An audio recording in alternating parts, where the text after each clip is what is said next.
Radio Bharti के खास show Navratri special के तीसरे एपिसोड में आप सभी का स्वागत है। आज हम बात करेंगे देवी दुर्गा के तीसरे अवतार यानी नवरात्रि में पूजे जाने वाली तीसरी देवी के बारे में। तो आइए शुरू करते हैं बिना किसी देरी के। देवी चंद्रघंटा देवी दुर्गा का तीसरा रूप है। नवरात्रि के तीसरे दिन इन्हीं को पूजा जाता है।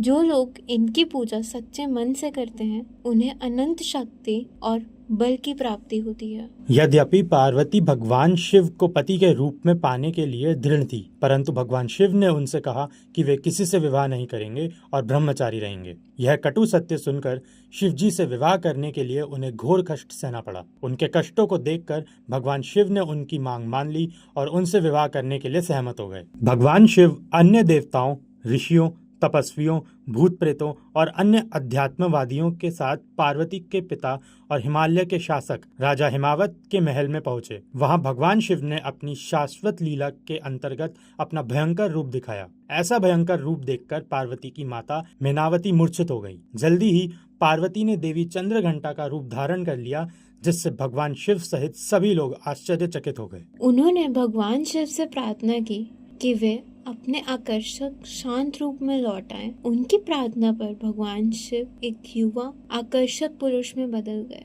भगवान शिव की कृपा से मेनावती अपनी इंद्रियों पर लौट आई और अपनी पुत्री के दिव्य विवाह समारोह से प्रसन्न हुई। देवी चंद्रघंटा संसार में न्याय और अनुशासन स्थापित करने वाली हैं। उनके शरीर का रंग सुनहरा है। वे शेर पर सवार है जो धर्म का प्रतीक है। उनके 10 हाथ और 3 आंखें हैं। उनके 8 हाथ हथियार प्रदर्शित करते हैं, जबकि शेष 2 क्रमशः वरदान देने और नुकसान को रोकने की मुद्रा में है। देवी माँ की मुद्रा ऐसी है मानो वे युद्ध करने के लिए तैयार हों। चंद्रघंटा का अर्थ है परम आनंद और ज्ञान, जो चांदनी रात में ठंडी हवा की तरह शांति और स्थिरता प्रदान करता है। उनके आशीर्वाद से दुख दूर हो जाते हैं और भीतर का योद्धा जागृत हो जाता है। नवरात्रि के तीसरे दिन साधक का मन मणिपुर चक्र में प्रवेश करता है। उसमें दूरदर्शिता और नेतृत्व क्षमता का विकास होता है।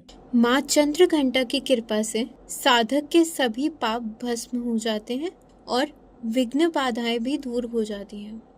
उनकी उपासना शीघ्र फलदायी है। वे सदैव युद्ध भूमि के लिए तत्पर रहने की मुद्रा में रहती हैं और इस प्रकार भक्तों के कष्टों को शीघ्रता से दूर कर देती हैं। इनका वाहन शेर है, अतः इनका उपासक शेर के समान पराक्रमी और निर्भय हो जाता है। इनके उदर की ध्वनि सदैव अपने भक्तों को दुष्ट आत्माओं से रक्षा करती है। देवी चंद्रघंटा माता पार्वती का विवाहित रूप है। देवी माँ गौरी का विवाह भगवान शिव से हुआ था।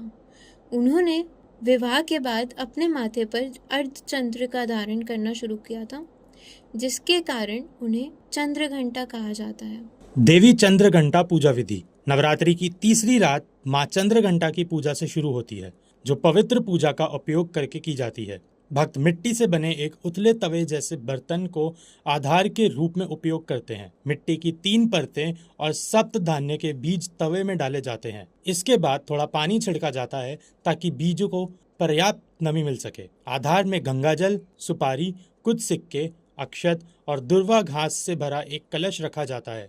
फिर कलश के गले में आम के पेड़ के 5 पत्ते डाले जाते हैं, जिसे फिर एक नारियल से ढक दिया जाता है। चलिए आज का एपिसोड यहीं समाप्त करते हैं। कल हम फिर से लौटेंगे और बात करेंगे माँ कुष्मांडा के बारे में। तब तक के लिए बने रहिए रेडियो भारती के साथ। रेडियो भारती के खास शो नवरात्रि स्पेशल के चौथे एपिसोड में आप सभी का स्वागत है। आज हम बात करेंगे देवी दुर्गा के चौथे रूप यानी देवी कुष्मांडा के बारे में। तो आइए बिना किसी देरी के शुरू करते हैं। देवी दुर्गा के चौथे अवतार माँ कुष्मांडा की पूजा नवरात्रि के चौथे दिन की जाती है। वह आपके हृदय चक्र पर शासन करती हैं, जिस पर नारायण का शासन है। उनके नाम का अर्थ है ब्रह्मांडीय अंडा और उन्हें ब्रह्मांड का निर्माता माना जाता है। हिंदू पौराणिक कथाओं के अनुसार भगवान विष्णु ने ब्रह्मांड का निर्माण तब शुरू किया था जब माँ कुष्मांडा ने एक फूल की तरह मुस्कुराकर उसे एक कली के साथ खिलने दिया। उन्होंने शून्य से संसार की रचना की। उस समय अब चारों तरफ घोर अंधकार था। माँ दुर्गा का यह स्वरूप सबका स्रोत है। क्योंकि उन्होंने ब्रह्मांड की रचना की है, इसलिए उन्हें आदि स्वरूप और आदि शक्ति कहा जाता है। एक बार चारों तरफ घोर अंधकार छा गया था। एक दिव्य निराकार प्रकाश सर्वत्र फैल गया, जिसने अंधकार के शून्य चारों दिशाओं में प्रकाशित कर दिया। प्रकाश ने एक देवी का रूप धारण कर लिया और वह देवी कुष्मांडा थी। कु का अर्थ है छोटा, उष्मा का अर्थ है गर्मी या जीवन ऊर्जा और अंडा का अर्थ है ब्रह्मांडीय अंडा। जब वह मुस्कुराई तो प्रकाश ने एक अंडे का आकार ले लिया और एक रहने योग्य ब्रह्मांड में बदल गया। सभी भौतिक ग्रह और अन्य आकाश गंगाएं उभरने लगी। सूर्य के कारण उज्जवल प्रकाश और ऊष्मा से भरपूर ग्रह उभरने लगे। उन ग्रहों को सूर्य के रूप में जाना जाने लगा, जिन्होंने विभिन्न ग्रहों पर असंख्य जीवन को जीवित रखा। सूर्य विभिन्न आकाश गंगाओं के सभी ग्रहों पर ऊर्जा का स्रोत बन गया, लेकिन वे सूर्य का स्रोत बन गई। इसके बाद उन्होंने अपनी बाईं आंख से एक काली देवी की रचना की। काली देवी के 10 मुख, 10 भुजाएं, 10 पैर, 30 आंखें, 50 उंगलियां और 50 पैर की उंगलियां थी। देवी महाकाली थी, जो एक जलती हुई चिता पर छुरी, त्रिशूल, चक्र, बाण, ढल, कटा हुआ सर, कपाल, शंख, धनुष और गदा के साथ बैठी थी। इसके बाद उन्होंने अपनी तीसरी आंख से एक भयंकर देवी की रचना की, जिनका रंग लावा था और जिनकी 18 भुजाएं थीं। उनका नाम महालक्ष्मी रखा गया। वे भगवा वस्त्र, योद्धा कवच, कमल पर विराजमान तथा भयंकर गर्जना करने वाली थी। इसके बाद उन्होंने अपनी दाहिनी आंख से दूधिया रंग वाली महासरस्वती की रचना की। महासरस्वती की 8 भुजाएं और 3 शांत नेत्र थे। उन्होंने श्वेत वस्त्र धारण किए थे। उनके माथे पर दिव्य अर्धचंद्र था तथा उनके पास त्रिशूल, चक्र, मसूल, बाण, शंख, घंटा, धनुष और हल जैसे अन्य हथियार भी थे। महासरस्वती के बाद देवी कुष्मांडा ने महासरस्वती के शरीर से 5 सिरों वाला एक पुरुष और एक स्त्री उत्पन्न की। उस पुरुष के पास कमल, दिव्य पुस्तकें, एक माला और एक जल पात्र था। उन्होंने उसका नाम ब्रह्मा रखा। 4 भुजाओं वाली और श्वेत साड़ी पहने, अंकुश, माला, पुस्तक और कमल धारण करने वाली उस स्त्री का नाम सरस्वती रखा गया। इसी प्रकार उन्होंने महालक्ष्मी से एक पुरुष और एक स्त्री की रचना की और उनका नाम लक्ष्मी विष्णु रखा। उनके 8 हाथ हैं, जिनमें वे कमंडल, धनुष, बाण, अमृत कलश, चक्र, गदा और कमल धारण करती हैं तथा एक हाथ में वे जप माला धारण करती हैं, जिससे उनके भक्तों को अष्ट सिद्धियां और नवनिधियां प्राप्त होती हैं।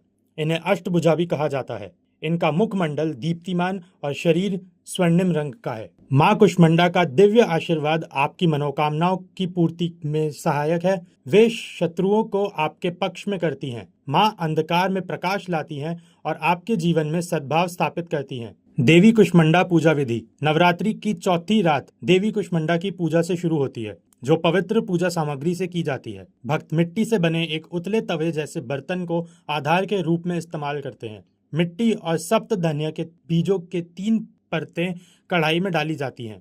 इसके बाद थोड़ा पानी छिड़का जाता है ताकि बीजों को पर्याप्त नमी मिल सके। आधार में गंगा जल, सुपारी, कुछ सिक्के, अक्षत और दुर्वा घास से भरा एक कलश रखा जाता है। फिर कलश के गले में 5 आम के पत्ते, जिसे बाद में नारियल से ढक दिया जाता है। चलिए आज का एपिसोड यहीं समाप्त करते हैं। कल हम फिर से लौटेंगे और बात करेंगे मैया स्कंद माता के बारे में। तब तक के लिए बने रहिए रेडियो भारती के साथ।